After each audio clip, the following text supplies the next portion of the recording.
Welcome to Baxter Bell Yoga. I'm Baxter Bell. I have 3 quick requests for you and then we'll get right into our video practice for today.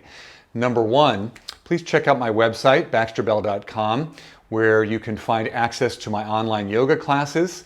You can find opportunities to dive deeper into your yoga learning, and you can find more free content. Number 2, please reach out to me personally at baxterbell.com if you'd like to set up a one-on-one session to improve your overall yoga practice, or if you'd like to address any health issues that you have with yoga therapy. Number 3, if you enjoy this video and you find it helpful, please like it when you're done. That would be really helpful. So that's it.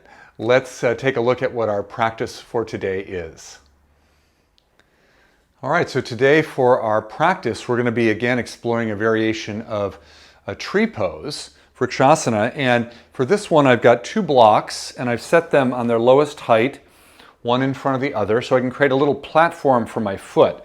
Now I have a fairly large foot. I wear a size 11 men's shoe, so my whole foot is not going to rest completely on here, but I can get the heel of my foot and the ball of my foot on there, and if my toes dangle a little bit off the front edge, that should be fine. And you can play around with the configuration if you want to try and get the whole foot on.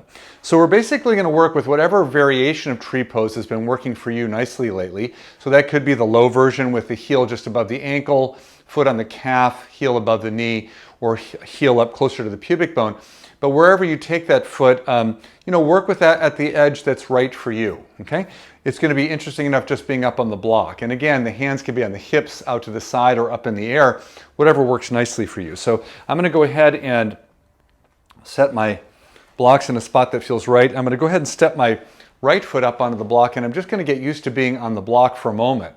So just with that other foot off the floor a little bit, I can feel that, there's a little bit less stability than when I'm on the ground. So again, I'm going to bring my foot up, and if I normally take it higher, I can do that. If I want to keep it lower, I can. And then I like to take the arms out to the side at first, almost like a tightrope walker with one of those balancing poles, just to get a little steadier. And then from there, I can think about drifting my arms up, and you'll see me make little movements with my hands.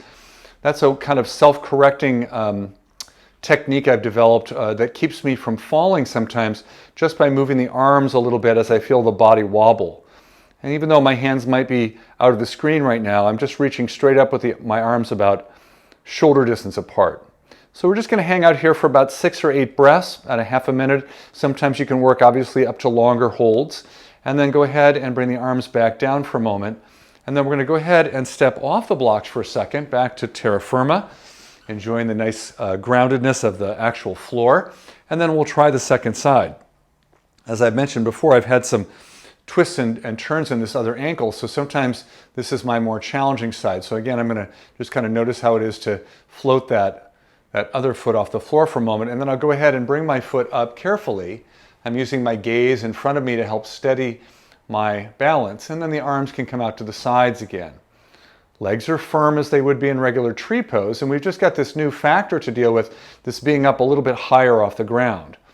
However, I want to be intelligent about coming down, so if I need to step down quickly, I can just bring that lifted foot back down to the earth without having to make a big deal. So I could step down and out to the side, just kind of showing that very deliberately how one could come out of that. So I'll come back up for a breath or 2 further, just so I can kind of make the 2 sides fairly even in terms of the amount of time spent in the pose.